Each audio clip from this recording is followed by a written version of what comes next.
Luzon, Visayas, Mindanao at buong mundo. Ngayon ay Biyernes, March 21, 2025. Ako si Barbie Mulak at ito ang Balitang A to Z.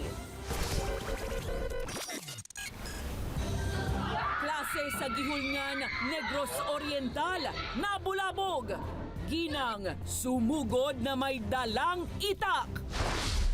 Transport Group na Manibela, biglaang nagtigil pasada matapos hindi tumupad ang DOTR sa isang dialogo. Okay po, tanga po ako, sir. Investigasyon ng Kamara sa paglaganap ng fake news sa social media. Naging emosyonal. Mga kaso ng nakagat na hayop sa San Lazaro Hospital. Sumipa na sa 14,000 ngayong Marso. Tunghayan, isang lungsod sa Metro Manila nakamit ang world record sa pinakamahabang pila ng mangkok ng pansit. Magandang gabi, pambungad sa ating newscast. Nabulabog ang Gihulngan National High School matapos mag-amok ang isang babaeng hinihinalang may sakit sa pag-iisip. Sa isang viral video, makikitang hawak ng babae ang isang itak habang sinusubukang pasukin ng isang silid-aralan sa barangay Hilaitan. Ayon kay Patrolman Leonel Tanilon ng Gihulngan City Police, nagalit umano ang babae sa mga estudyanteng nambuli sa kanya. Agad na dinala sa City Social Welfare and Services Office ang babae habang magbibigay naman ng psychosocial intervention ng paaralan sa mga estudyanteng naapektuhan.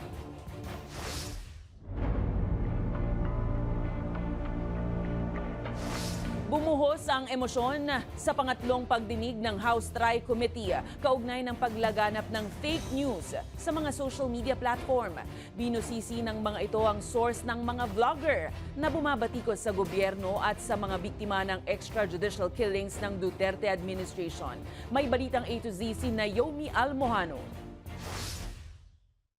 Kung hindi ko po alam kung saan niyo po nakukuha yung idea niyo na kayo yung criminal forces. Hindi po. Anyway, okay po. Tanga po ako, sir.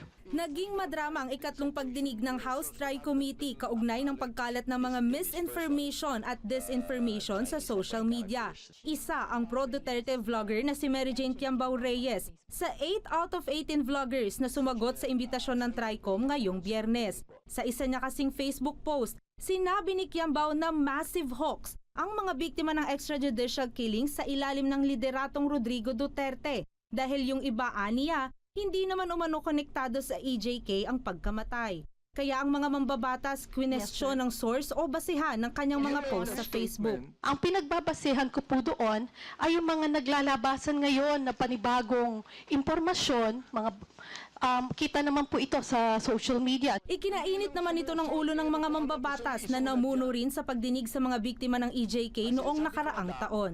Baseless yan kasi based on our investigation and unless otherwise, you can have a document under oath that indeed a certain family of victims clarified and dispute that data.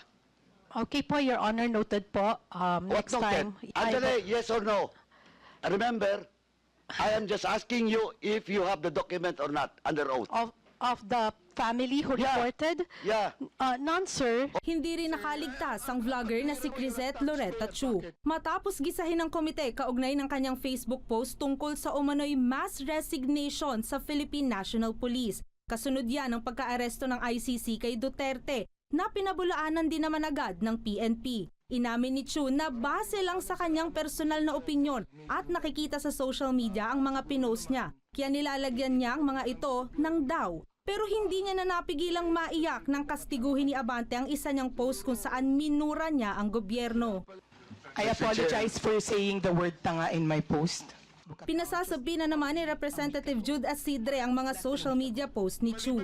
Samantala, nais ni Sagip Representative Rodante Marcoleta na imbitahan ang vlogger na si Epifanio Labrador sa pagdinig ng Tricom matapos siyang murahin at tawaging demonyo nito. Etong si Marcoleta ay talagang demonyo din na katulad po ni Kibuloy. Para sa Balitang A to Z, Naomi Almojano.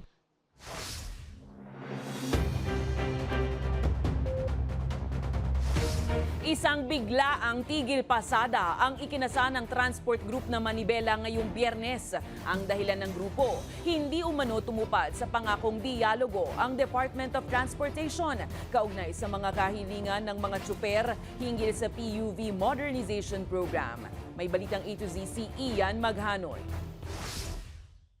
Sa March 24, 25 at 26 pa ang inaasahan sanang 3 araw na tigil pasada ng transport group na Manibela. Pero pagsikat pa lang ng araw ngayong Biyernes, March 21, ibinagayway na ng mga tsuper ng Manibela ang kanilang mga bandera sa paligid ng Monumento Circle, South Caloocan City para sa mas maagang tigil pasada. Ang dahilan, ang hindi umano pagtupad ng Department of Transportation sa pangako nitong agarang pagsasagawa ng dialogo kasama ang grupo, partikular na ang pagpayag ng ahensya na makabalik sa pamamasada ang mga tsuper na pawang hindi pa nagpapakonsolidate sa ilalim ng PUV modernization. Yan ay kahit painatasan na kahapon ni Transport Chief Vince Dizon si Assistant Secretary for Road Transportation and Non-Infrastructure Jojo Reyes ukol sa dialogo imbes raw ang tigil pasada. Kasabay rin nito ang formal na pagtatalaga kay Atty. Antonio Inton Jr. bilang bagong tagapagsalita ng ahensya. Ito pong nangyari ngayon, biglaan lamang ito dahil nga inaasahan natin na magkakaroon ng dialogo bago matapos itong linggo o matapos itong araw na ito, pero wala po sa ating pasabi. Depensa naman ng DOTR na nanatili pa rin namang bukas ang pinto ng bagong liderato ng ahensya para sa dialogo. Mismong ang tagapagsalita pangaraw ng ahensya ang tumatapik sa liderato ng Manibela para sa isang dialogo. Tugon na lang ng Manibela ang hinihintay. Ako mismo, we are extending our hand, no, na magkaroon ng dialogue before noon Monday. Kaya lang, kung sila sinimulan na nila ngayon, hindi pa naman huli lahat. Diba? Hindi naman sila matatapos ngayon lang. So pwede pa rin na pag-usapan yan dahil yung mga hinaing nila, nandyan pa rin. Mahigit 1 buwan na kung talagang gusto niyang isuspend yung pagpapatupad ng PUBMP, makabalik kami sa biyahe na maging legal ang aming dokumento. Sigurado ako, gagawin niya yan. Pero dinidribble lamang kami, pinapaasa lamang kami. Kasabay ng ikinasang tigil pasada ay isang closed-door meeting na idinaos ng DOTR sa San Juan City ukol sa Public Transport Modernization Program kung saan imbitado ang liderato ng transport group na Piston. Pinag-aaralan na raw ng ahensyang baguhin ang naturang program sa loob ng 2 linggo. Dati sa datos ng bagong sekretary ay malit na porsyento pa lamang ang talaga nag-consolidate. Mali yung inilabas ng DOTR at ng LTFRB nung ibang nakaraan. At batay sa pagtingin ng bagong sekretary ng DOTR, almost 43% pa lamang talaga yung nagko-comply sa programa ng PUBMP. Kaya may malaking batayan tayo na ipahinto mismo. Matatanda ang kinumpirma ni Dizon na kamakailan na 43% lang pala ang completion rate ng nagpa-consolidate sa ilalim ng PUV Modernization Program, taliwas sa 86% na naunang iniulat ni former Transport Chief Jaime Bautista at LTFRB Chairman Chofi Laguadis III. Tinotolong yes nila kami, tinatarantado nila kami. Yan ang totoong sitwasyon ngayon. Panggagago pa rin ang ginagawa ng DOTR at LTFRB. Sa ngayon, tinatansya pa ng transport group na Manibela kung itutuloy nila ang kanilang tigil pasada sa weekend. Gayong marami sa mga commuter ay walang pasok ng Sabado at Linggo. Gayunpaman, asahan raw ang mas malawakang tigil pasada sa buong bansa ng 3 araw mula Lunes hanggang Miyerkules sa susunod na linggo. Bilang pangkondena ng grupo sa umano'y peking datos na inilabas ng Department of Transportation hinggil sa PUV Modernization Program. Para sa Balitang A to Z, Ian Maghanoy. Ipinag-utos ni Transportation Secretary Vince Dizon sa NLEX na huwag munang maningil ng toll sa Marilao segment habang isinasaayos ang nasirang tulay. Anya, dapat tapusin ang repair sa loob ng 1 linggo, mas maaga kumpara sa orihinal na plano na 2 hanggang 3 linggo na nais ng mga otoridad. Target naman ng pamunuan ng NLEX na buksan ang 4 na apektadong lane sa dulo ng Marso. Kasalukuyan namang may mga isinarang hanay habang inaayos pa ang tulay na nasira ng isang overheight truck noong Miyerkules. Arestado ang 2 individual sa Alabang dahil sa pagbebenta ng SIM card modem pool ayon sa Philippine National Police Anti-Cybercrime Group. Sa ikinasang entrapment operation Huwebes ng gabi, huli ang isang lalaki at babae na nagbebenta ng mga naturang device sa social media. Ang isa sa kanila, dating electrician ng isang pogo firm. Nasamsam mula sa mga suspect ang SIM modem pool na kayang maglaman ng 16 hanggang 32 SIM cards, 40 antena at power supply machines. Ayon kay PNP-ACG Director Police Brigadier General Bernard Yang, ginagamit ang mga ito sa text blasting, phishing at account takeovers. Maharap ang lahat ng naaresto sa kasong paglabag sa Cybercrime Prevention Act at Radio Control Law. Pwede po siyang pang text blast at magagamit siya doon. Remember, merong isang machine dito, 16 ang pwedeng ilagay na SIM card. Yung isa naman ay 32 SIM cards. So, pang text blast talaga.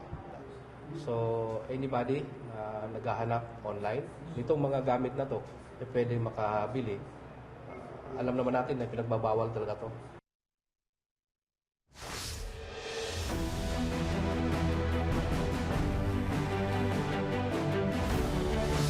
Ininspeksyon ni Pangulong Ferdinand Marcos Jr. ngayong Biyernes ang Cavite-Laguna Expressway o CALAC Subsection 3 sa General Trias, Cavite.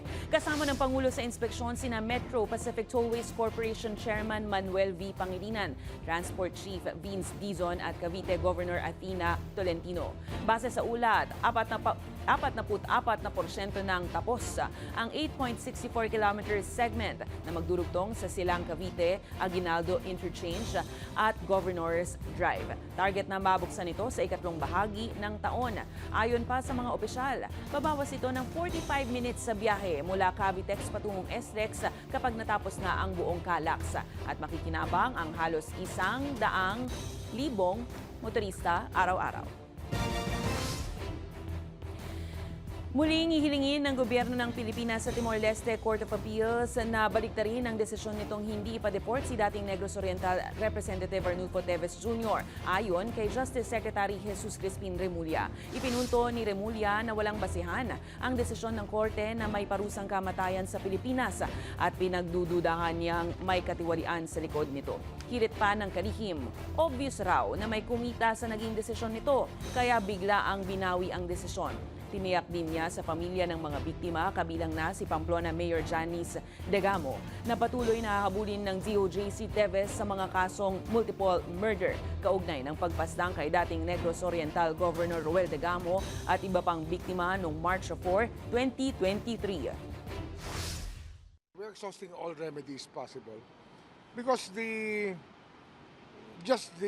notion that we have a death penalty to implement in this country is really crazy. There's no basis for the decision. So it's obvious that some people are making money out of this. Maybe the lawyers or maybe more than the lawyers. Natagpuan na ngayong Biyernes ang 2 sa 6 na dayuhang iniulat na nawawala sa isang hiking trail sa Valencia, Negros Oriental. Ayon kay Police Lieutenant Stephen Polinar, hindi nakabalik sa kanilang inuupahang bahay ang grupo kaya nai-report na nawawala. Hiling ng mga kaanak ang agarang aksyon ng mga otoridad para sa kanilang ligtas na pagbabalik. Patuloy namang pinaghahanap pa ang 4 na nawawala.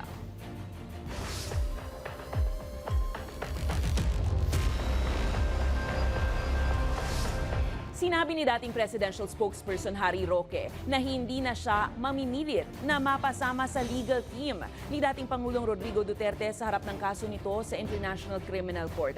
Anya, iginagalang niya ang desisyon ng pamilya Duterte na si British-Israeli lawyer Nicholas Kaufman ang manguna sa depensa ng dating Pangulo. Samantala, iginiit naman ng palasyo na kailangang harapin ni Roque ang mga kaso sa Pilipinas katulad ng hindi niya pagdalo sa House Inquiry ukol sa Pogo at pagkakasangkot sa halos 30 milyong pisong payoff kasama si Cassandra Lee Ong.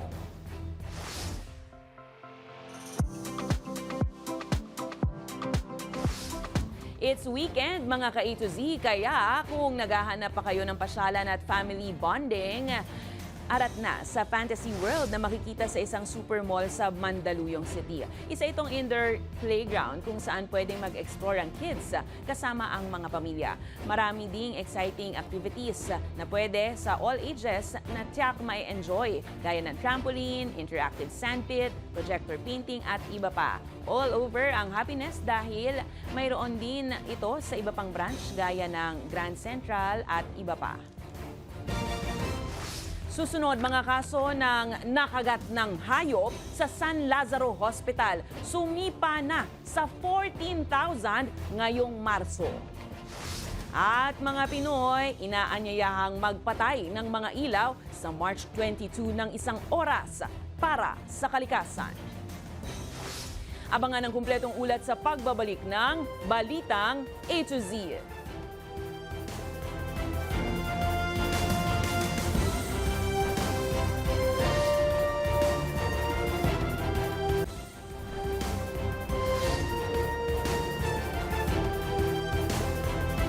Lumagpas na sa 14,000 ang mga nagpapagamot sa San Lazaro Hospital ngayong Marso dahil yan sa animal bite o kagat ng hayop na pinangangambahan pang dodoble ang bilang sa mga susunod na buwan dahil na rin sa tindi ng init.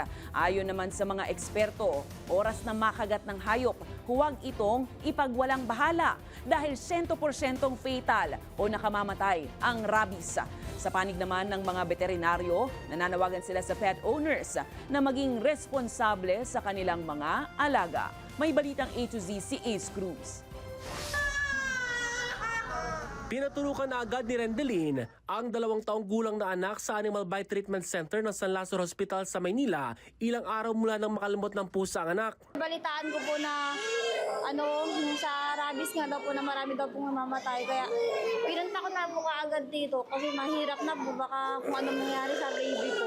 Sa datos ng San Lazaro Hospital as of March 15, 2025, higit 14,000 na ang nagpakonsulta sa kanila dahil sa animal bite o kagat ng hayop.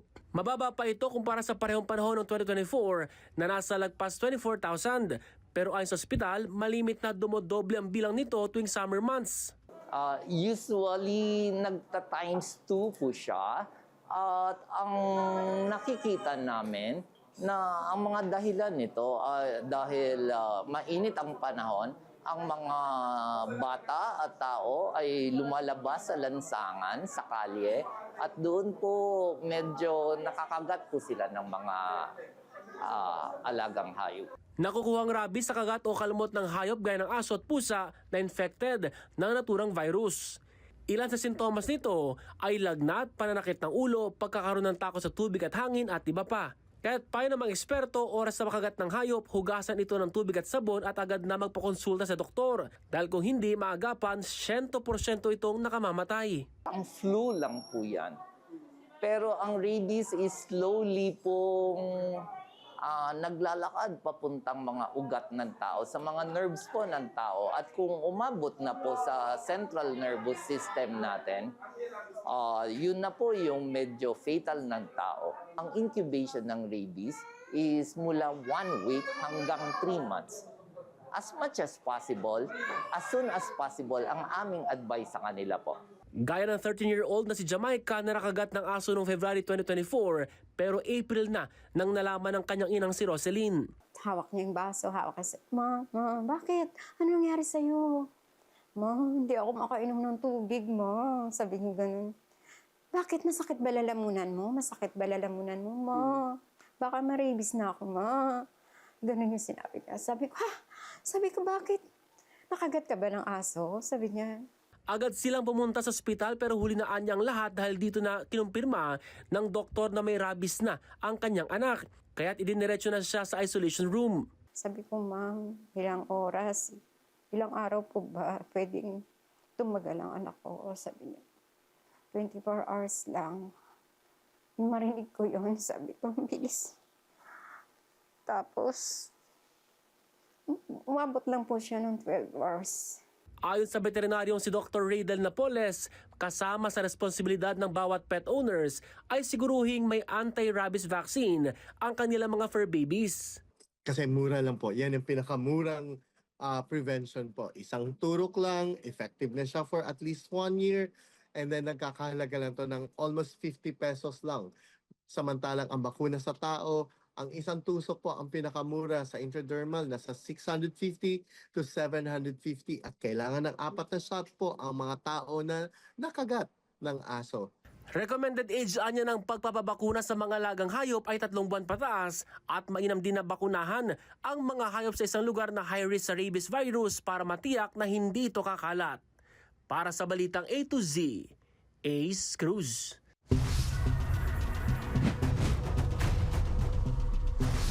Nagpasalamat ang Malacanang sa Senate Committee on Foreign Affairs matapos itong linawin ng mga issue kaugnay sa pag-aresto kay dating Pangulong Rodrigo Duterte. Ayon kay Communications Undersecretary Claire Castro, pinatunayan ng investigasyon na legal at naaayon sa batas ang pagsilbi ng warrant of arrest kay Duterte. Sinang-ayunan naman ito ng ICC accredited lawyer na si Attorney Joel Butuyan. Anya may opsyon ng gobyerno ng Pilipinas na isuko ang isang akusado sa isang international court. Alinsunod sa RA 9851 na siyang kahalintulad ng Rome Statute at may bisa ang ICC arrest warrant kaya't hindi ito maituturing na iligal na pagdakip. Nilinaw din ni Butuyan na hindi kailangang idaan si Duterte sa lokal na korte bago siya ipasa sa ICC basta't sinunod ang legal na proseso. Tiniyak naman ng palasyo na lehitimo at alinsunod sa batas ang naging hakbang ng mga otoridad sa pag-aresto.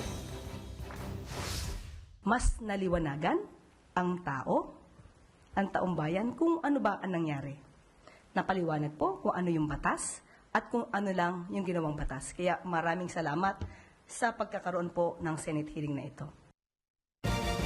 Balik trabaho na ang nag-viral na pulis dahil sa kontrobersyal na social media post kaugnay ng pag-aresto kay dating Pangulong Rodrigo Duterte. Pero ayon sa NAPOLCOM, may kakaharaping kaso ang opisyal. Nag-report na sa Quezon City Police District si Patrolman Francis T. Fontillas itong Huwebes. Pero ayon nga kay NAPOLCOM Commissioner Rafael Vicente Calinisan, humingi ng tawad ang pulis. Nangako rin anya ito na titigil na sa pagpupost ng hate speech sa internet. Sa ngayon, inilagay siya sa restrictive custody habang patuloy na pinoproseso ang kaso. Wala pa siyang naisusumiteng sagot sa mga kasong kriminal at administratibo laban sa kanya.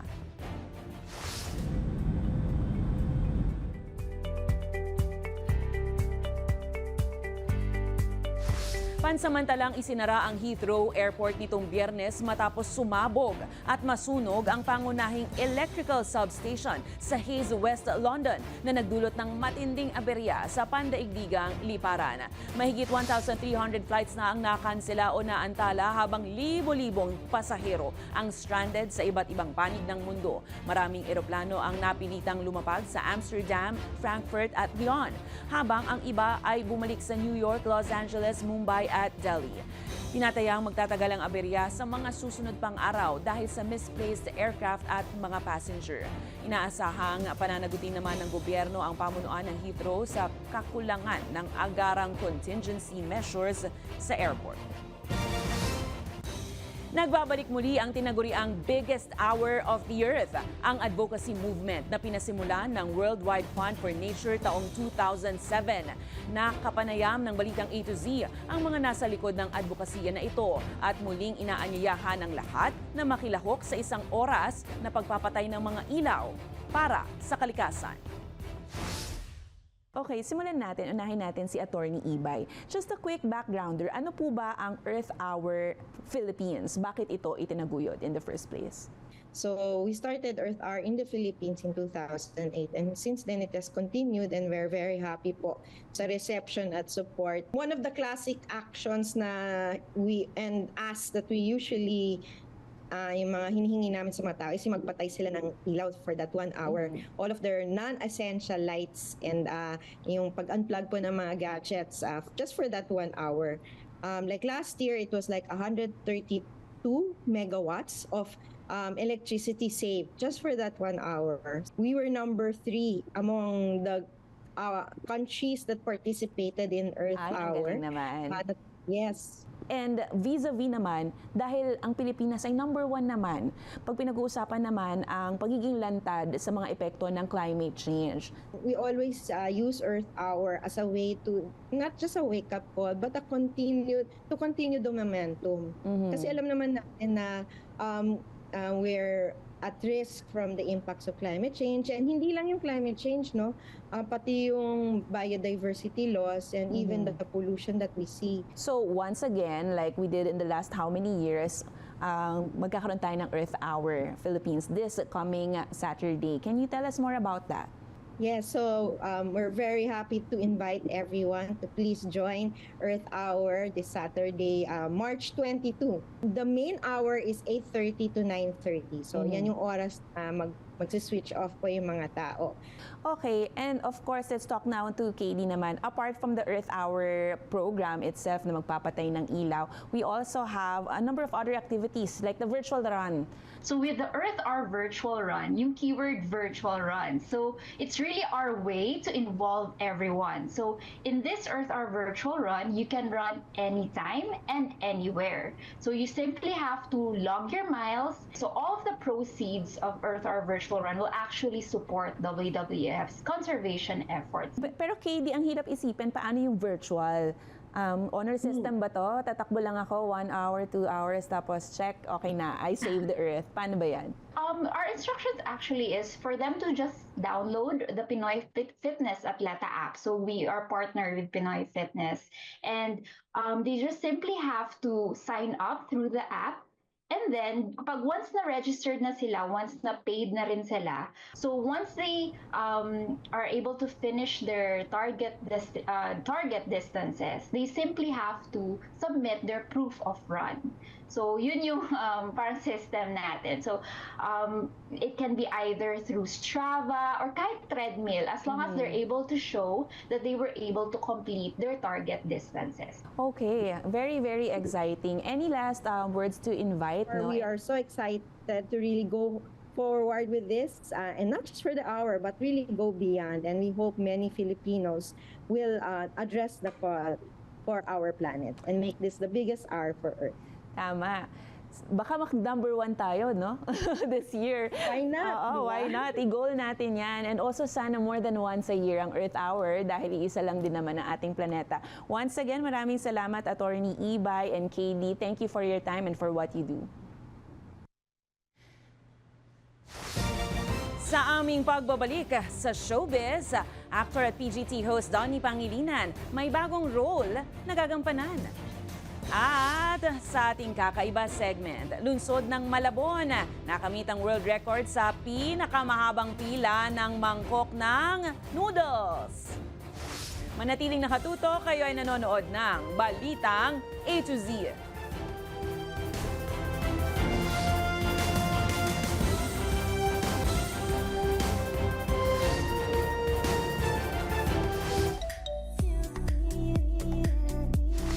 Magkakaroon na ng sequel ang all-time favorite animated fantasy comedy drama film na Coco. Yan ang Coco 2. At kapamilya star Donnie Pangilinan, isa na ring ambassador ng isang sikat na leading foam brand. Makichika sa Balitang A to Z Showbiz ni Lane Garcia. Remember me, though I have to say goodbye. Remember me. Remember them! Yes, yes, yes, it's Miguel and family. Dahil ang minahal nating animated film mula sa Disney Pixar may big comeback on the big screen after 12 years.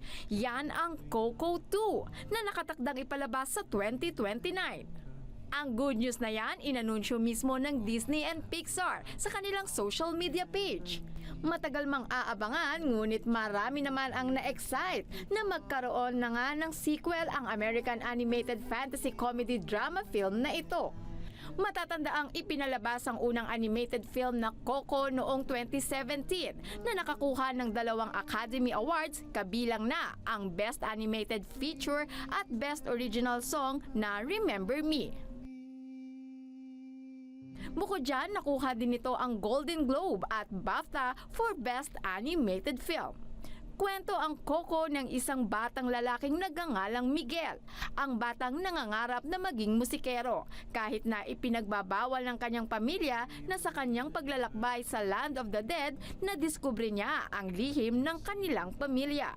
Can't wait na ba? Well, abangan natin ang susunod na journey ni Miguel, kaya abang-abang lang. Sa ibang chika naman, looking better and bolder ang kapamilya phenomenal actor na si Donnie Pangilinan sa launching ng leading foam brand na ginanap sa Mega Mall ngayong araw ng Biyernes, March 21. Dito ibinahagi ni Donnie ang ilang secrets kung bakit napapanatili niya ang kanyang fresh look despite of puyat sa tiping. Minsan kasi, hindi parehas yung schedule ko and yung susunod because of work. So, I really have to make it a point na pag matutulog talaga ako. Wala na akong magagawin. I won't watch a movie, I won't eat.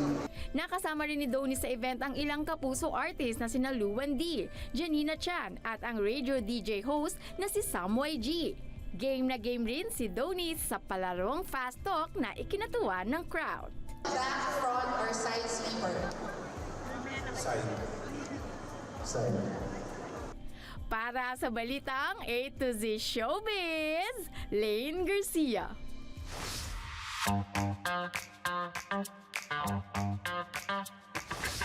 Ang sabi nga nila, ang pagkain ng pansit ay pampahaba ng buhay. Kung ganun po, baka makakailang buhay kayo kung uumbusin nyo lahat ang inihandang pansit ng lungsod ng Malabon.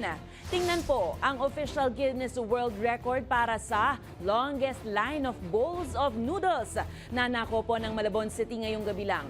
Aabot lang naman sa 6,000 mangkok ng pamosong Pansit Malabon ang inilinya para makuha ang opisyal na record. Ayon sa Malabon City Government, isang makasaysayang tagumpay ang naturang world record na nagpapakita ng mayamang kultura at pagmamalaki sa iconic orange shrimp pansit ng mga taga Malabon. Kung kayo ay may kwentong kakaiba, mga kwento ng pag-ibig o storya ng inspirasyon at pag-asa, maaari itong ibahagi. Sumali sa ating Facebook group na Balitang A to Z. Panoorin ang replay ng ating programa at sundan ang ating social media pages. Hanapin ang Balitang A to Z. Ang ating pabaong quote of the night ay mula sa tinaguriang greatest humorist writer ng Amerika na si Mark Twain. Ayon sa kanya, sa pagsasabi ng pawang katotohanan, wala kang kailangang palakpakatandaan. At yan po ang mga balita at impormasyon, mga kwentong may dalang inspirasyon na tinutukan ng Balitang A to Z. Ako si Barbie Mulak, maging maalam, makialam. Magandang gabi sa iyo, Pilipinas. Happy weekend!